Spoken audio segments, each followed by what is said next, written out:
อนอบน้อมแด่คุณพระศรีรัตนตรัยกราบถวายความเคารพประเด็นพระคุณหลวงพ่อพระครูธีรธรรมปราโมทย์กราบถวายความเคารพพระอาจารย์สมศักดิ์สุขเวชโกกราบถวายความเคารพพระอาจารย์โชคใสประภัสสโรกราบถวายความเคารพพระเถระพระมัชฌิมนวกะข้าน้องนับถือน้องสมณเณรแม่ชีอุบาสกอุบาสิกาทุกท่านครับวันนี้อีกเป็นวันหนึ่งที่เราจะเดินทางจาริกกันไปในอีกสถานที่หนึ่งจะเข้าสู่เดี๋ยวเราจะไปดูกันเป็นยังไงแมงวันก็เยอะเนาะเพราะว่าตนเตือนตนให้พ้นพิษอะไรที่มันเป็นพิษต่อจิตต่อใจเราต่อตัวเราแล้วเราก็เตือนตัวเองดูจิตดูใจตัวเองเป็นยังไงนะตนเตือนจิตให้พ้นพิษเดี๋ยวเราดีนะที่มีครูบาอาจารย์มีพระเดชพระคุณหลวงพ่อมีอาจารย์สมศักดิ์มีอาจารย์โชคใสที่คอยแนะนำคอยตักเตือนเรานะคอยบอกกล่าวให้เรามีสติมีสัมปชัญญะในการเป็นอยู่ของพวกเรา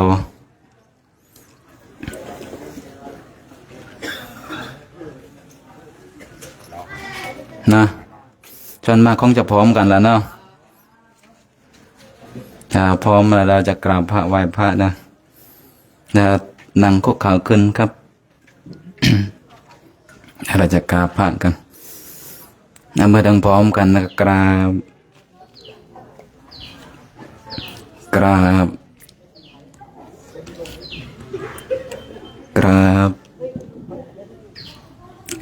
ขอโอกาสคณะสงฆ์เป็นต้นเสียงนำธรรมวัดก่อนออกเดินจาริกวันนี้โยโสภะคะวะอะระหังสัมมาสัมพุทโธสวากขาโตเยนะภะคะวะตาธัมโมปันโนยัสสะภะคะวะโตสาวกสังโฆธัมมายังภะคะวันตังสะธัมมังสะสังฆังอิเมหิสการะหิยะทาระหังอาโรปิเตหิอาภิปุสยามะสัตุโนพันเตภะคะวะสุจิปริเนปุโตเปปัสสิมาสนตานุกรรมปมานาสาอิเมสการะทุขตาปนาการะปุเตปฏิคันหาตุอามหากังทีคารตังหิตายะสุขายะ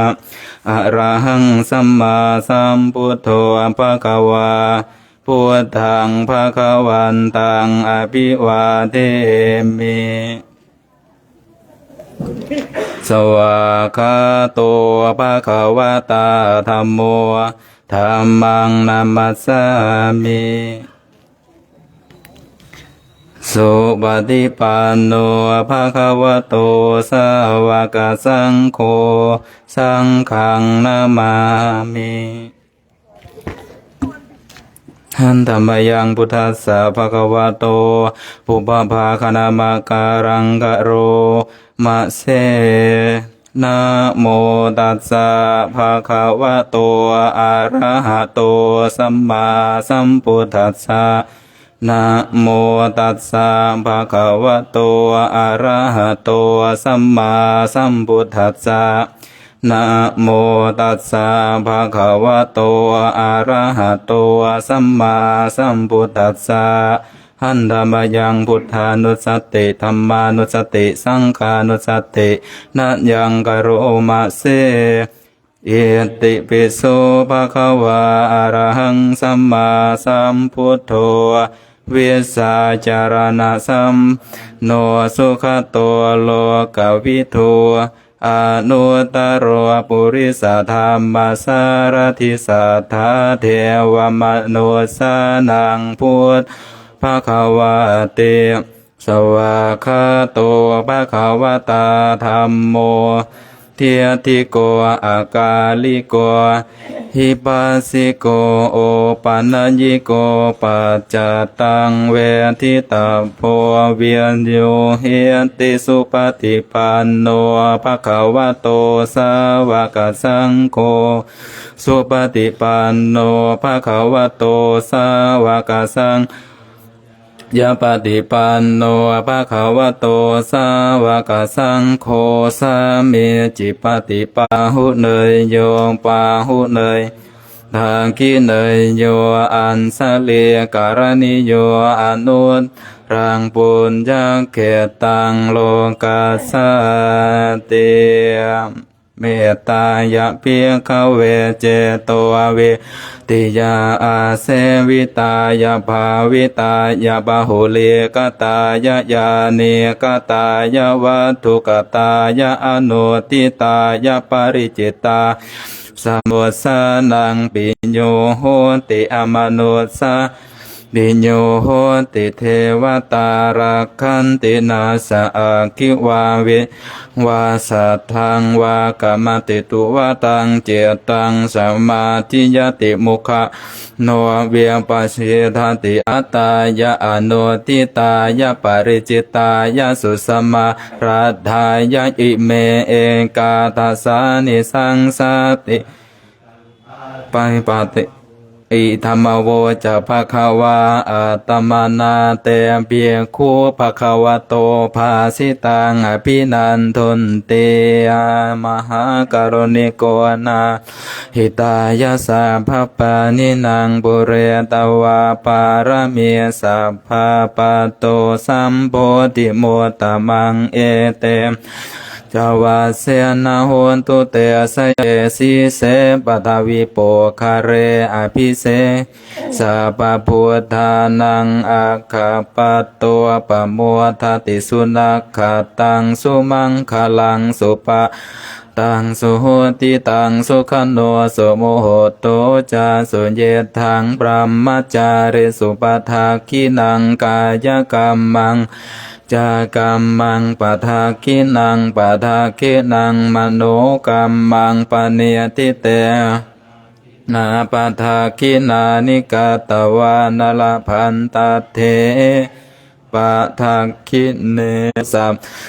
วตาสัพพธรรมานุภาเวนัสทธาโสติภวันตุเตภวตุสัพพมังคลังรักขันตุสัพพเท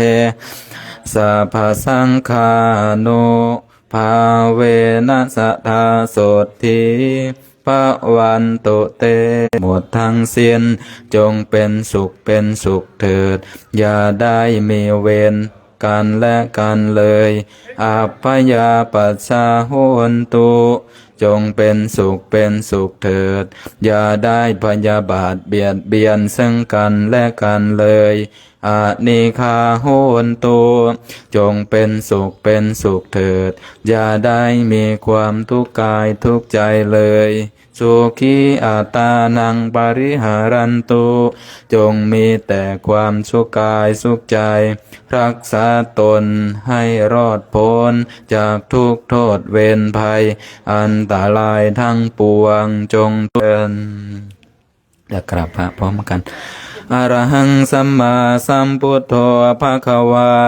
พุทธังภะคะวันตังอภิวาเทมิสวากขาโตภะคะวตาธัมโมธัมมังนามัสสามิกันแล้วครับกราบครับสาธุนิมนต์ครับขึ้นเดี๋ยวเอาสัมภาระขึ้นเดี๋ยวฟังโอวาทจากพระแม่ครูบาอาจารย์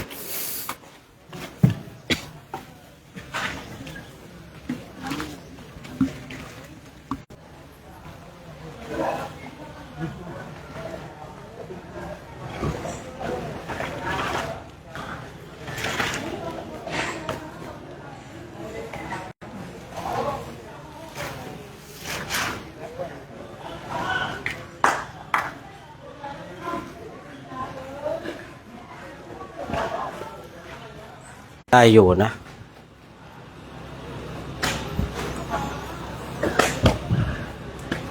เล็กๆก็สะอาดกันดีเนาะอยู่ไปอยู่มาเป็นหนุมานคุกฝุ่นกันแล้วเรานะไม่ว่าเขาไม่ว่าเรานะครับเหมือนกันไปแต่ผ้าที่จะเอาไปต้มน้ำเนี่ยต้องยกเอาแข็งแรงหน่อยนะไม่อยากคนเฒ่าคนแก่ไปนะเพราะอะไรต้องมาช่วยกันยกของด้วยนะไม่ใช่ไปต้มน้ำอย่างเดียวนะครับแต่ผ้าที่เริ่มมาเราก็จะไปแล้วไม่อยู่แล้วเนาะแต่ยอยมากันแล้วอ้าวว่าไงกันเรียบร้อยกันหรือยังเปรียบบุคคลหลวงพ่อมาแล้วนะเอาละเนาะคงจะพร้อมแล้วเนาะ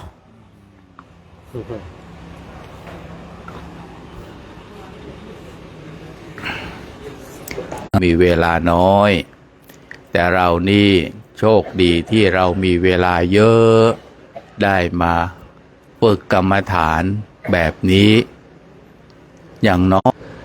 ก็คงถวายไว้ให้พระคุณเจ้าเนอะ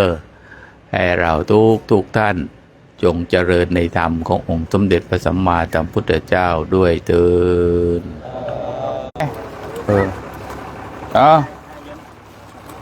โอ้ได้กี่ห่อนี่เนาะโอ้โหไม่ไม่เปลี่ยนทำไมเนาะ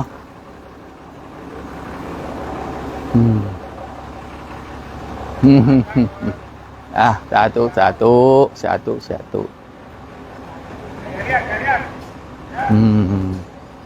ครูใหญ่มาแล้ว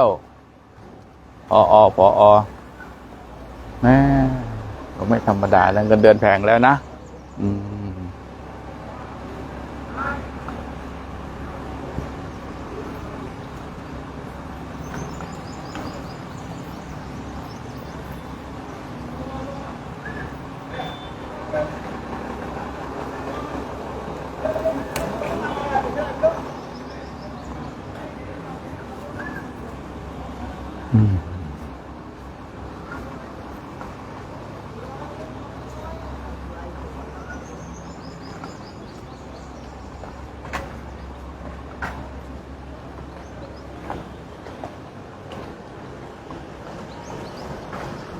โอ้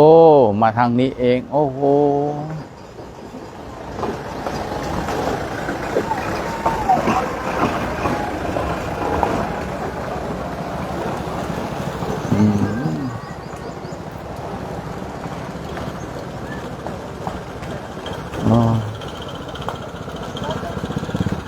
เ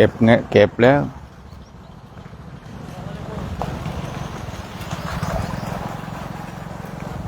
โอลามะเล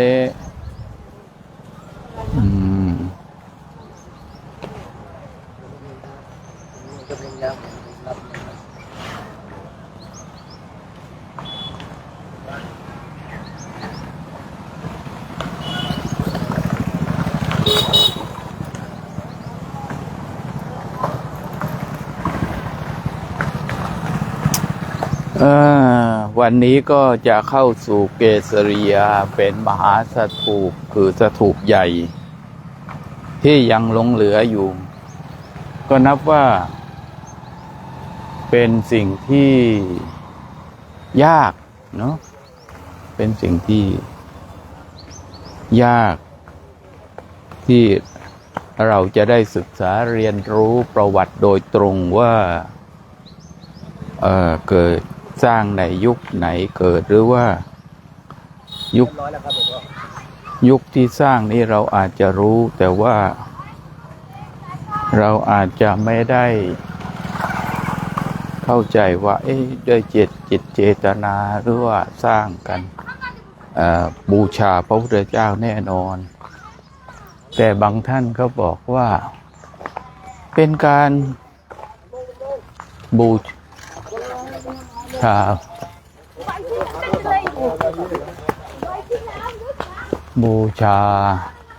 ว่างเอารองเท้ามาบูชา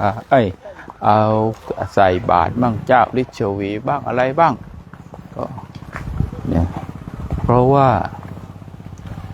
ในครั้งพุทธกาลนี่พระผู้มีพระภาคเจ้าทรงละรองเท้าทองค อาหารอันปราณีตในราชวัง ออกมาใช้ชีวิตปกติ ไม่มีว่าบุคคลที่ถวายรองเท้า มีแต่ได้ยินข่าวว่าถวายบาตรถวายบาตรแต่มายุคนี้ก็ต้องเป็นว่ามันมีดิน การถวายรองเท้านี่นู่นเกิดในยุคของพระพุทธเจ้าของพระพุทธต้นพุทธกาลถวายรองเท้านะ พระมหากัญจายนะถวายรองก็คือว่าบ้านเมืองของท่านนะเดินทางนี่ลำบากก้อนหินก้อนอิฐอุ้ยมาเดินเจ็บเท้าท่านก็ทรงขออนุญาตให้พระภิกษุที่มากราบเนี่ยขออนุญาตใส่รองเท้าพระผู้มีพระภาคเจ้าก็ทรงอนุญาตให้เนี่ยแต่ไม่มีประวัติของการถวายรองเท้าต่อพระผู้มีพระภาคเจ้าพระผู้มีพระภาคเจ้าเดินไปทุกที่ทุกเมืองไม่มีประวัติว่านั่งราชรถไม่เดินไปทุกที่แม้ที่เราจะเดินไปข้างหน้าช่วงสุดท้ายแม้จะทรงประชวรพระสารภาพท้องเสียหรือว่าท้องเสียนักภาพอยู่ถ่ายจนเลือดแล้วเดินมาได้อีก30 โลจะไม่ถึง30 27หรือ16 17 โลนี่ก็เดินมาได้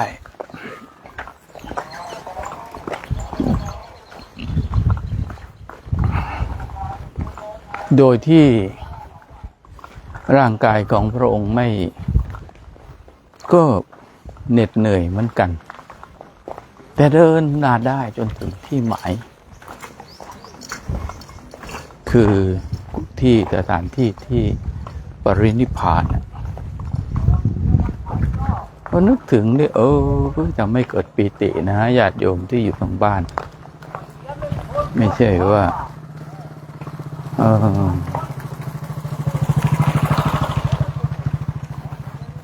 แต่ประวัติศาสตร์อันนี้ถูกจดบันทึกเอาไว้ในพระไตรปิฎกส่วนประวัติของเกศริยานี่ก็ยังไม่มีอะไรที่แน่ชัดจนถึงปัจจุบันยังไม่มีใครชี้ชัดแต่ถ้าเราจะลงประเด็นไปว่าทรงให้ชี้ชัดลงไปว่าถวายเป็นพุทธบูชาสร้างเป็นพุทธบูชาจะเป็นไปได้โดยเจ้าฤทธิ์ชวีว่าพระผู้มีพระภาคเจ้าเดินมาถึงที่ตรงนี้ระหว่างแดนแล้วก็ขอให้พระองค์บอกว่าเอ้ากลับได้แล้วตรงนี้ก็อาจจะเป็นได้เพราะว่ามันไม่ใช่แน่นอนอะไรเนาะเพราะประวัติศาสตร์แต่สิ่งที่แน่นอนก็คือว่าสร้างเจดีย์เพื่อระลึกนึกถึงในคราวพบเห็นพระพุทธเจ้าครั้งสุดท้ายและสั่งให้เจ้าฤทธิ์ชวีกลับก็สถานที่ตรงนี้เขาก็เลยสร้างมหาเจดีย์เอาไว้หรือมหาสถูปเอาไว้เพื่อที่จะได้เป็นเครื่องระลึกเป็นเรียกว่าเป็นพุทธานุสติ เป็นพุทธานุสติและนึกถึงให้อนุชนรุ่นหลังได้มากราบสักการะบูชากันอันนี้ก็เรื่องอดีตการนานมาที่ไม่ได้มีจดบันทึกเหมือนในพระไตรปิฎกพระไตรปิฎกนี่ค่อนข้างที่จะจดบันทึกไว้เที่ยงแท้แน่นอนโดยพระโบราณกาลท่านจดบันทึกเอาไว้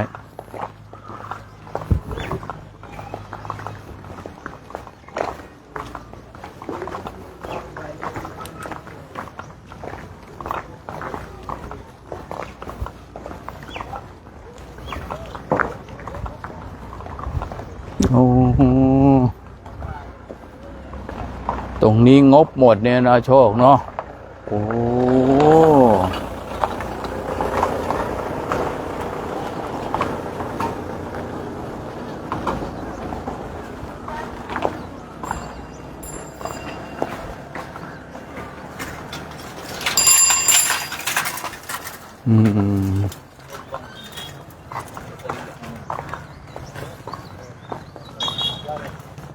โอ้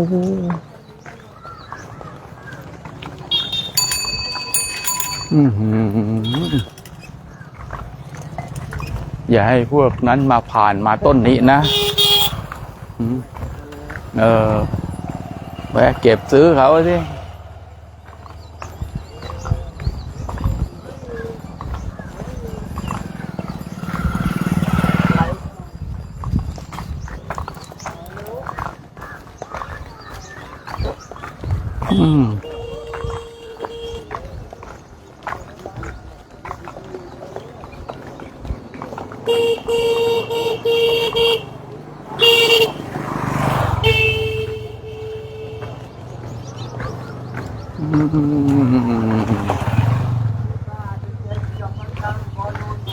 คน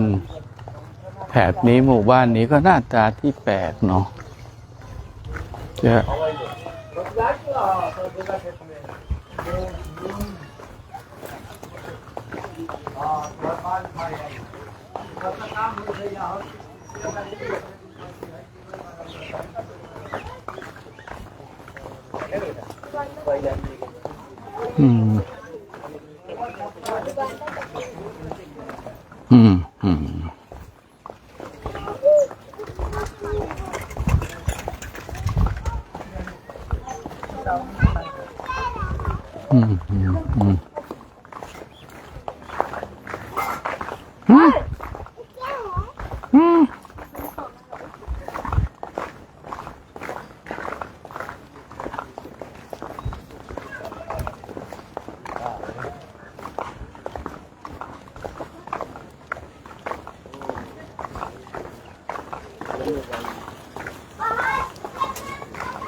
มาโชค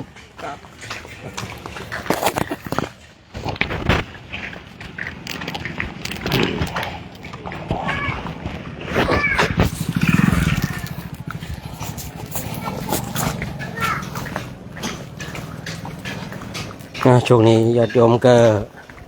ได้เห็นภาพพระภิกษุสงฆ์กำลังจาริกเพื่อจะเข้าสู่ที่พักช่วงนี้ก็ออกที่พักเข้าสู่ที่พักออกที่พักเข้าสู่ที่พักในการออกจากที่พักเพื่อเข้าสู่ที่พักเราก็มีจุดประสงค์พระเจ้าของเราพระองค์ก็ทรงเดินจากประวันเจดีย์ไวสาลีเนี่ยแล้วก็มาสู่ที่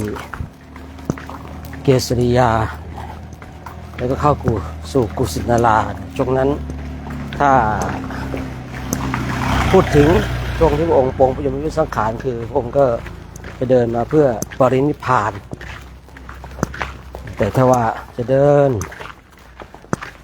ไปทางกรุงบิลพัทนะเดินไปโปรดและญาติอยากจะเดินในเส้นทางนี้นะ We greet you. How are you all? วันนี้เราก็ถ้าเราเดินตรงนี้ก็เดินพระองค์จะเดินไปสู่ปรินิพพานนะในเส้นทางละแวกนี้แนวนี้แหละเพราะว่าจุดจากไวสาลีเนี่ยไปสู่กุสินาราเนี่ยก็ที่เราไปถึงจุดที่พระองค์ปรินิพพานนะแต่เส้นการเดินนี่ก็อาจจะใช่หรือไม่ใช่ถอยก็ตรงนี้ก็เริ่มคนมันเยอะแยะเต็มพอคนเดินก็เลยเป็นปกติเนาะ